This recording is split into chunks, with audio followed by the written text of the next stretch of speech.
Minute Church for inspiration to go.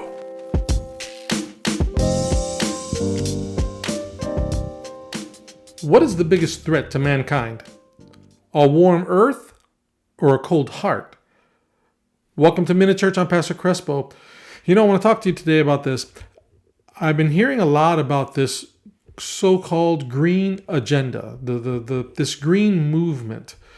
The idea that we're seeing that the greatest threat to planet Earth is this changing climate. It's all these things that are happening in the world, where the carbon emissions and how people live their lives, even the food they eat, how it impacts the environment.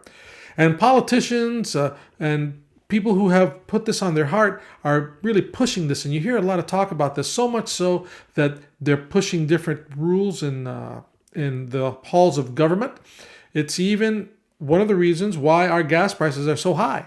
In other words, there's all these world crises going on, and it's jacking up the price of oil, jacking up the price of everything. And yet the idea of maybe increasing what we output in terms of energy is kind of put on the side because we think that it's going to be a threat to the environment and to the planet. And I'm not against that. I think that we are stewards of this earth. We should take good care of ourselves and it. But let me talk to you about what I think might be a bigger threat. The threat of how people treat one another. In other words, we worry about the planet getting warmer, but how often are you concerned about people's hearts getting colder? It can be the rising crime rates. It could be the wars, rumors of wars, people fighting and killing each other. That they feel that their problems are so big that the only solution is to take things by force. Friend, I think that there's some things that are worse to the planet than the planet getting warmer, and that is people's hearts getting colder. That's right.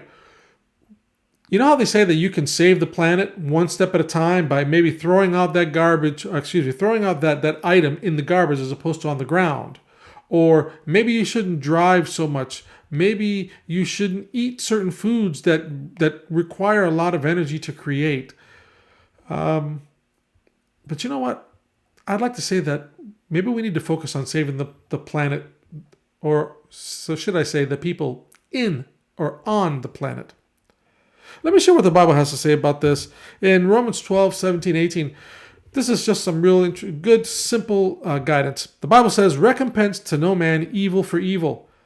Provide things honest in the sight of all men.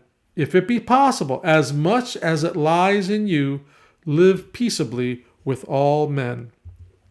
Now I wonder what our world would be like if that is the rule that everyone lived by.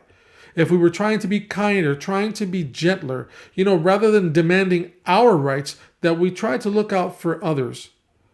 Of course, there's always room to be taken advantage of, but what would this world be like if more and more people lived that way? You know how they say that you can save the world by one clean act at a time? Maybe we should think about trying to save the planet or the people on the planet by one kind act at a time. I'm Pastor Crespo, and that is Inspiration to Go.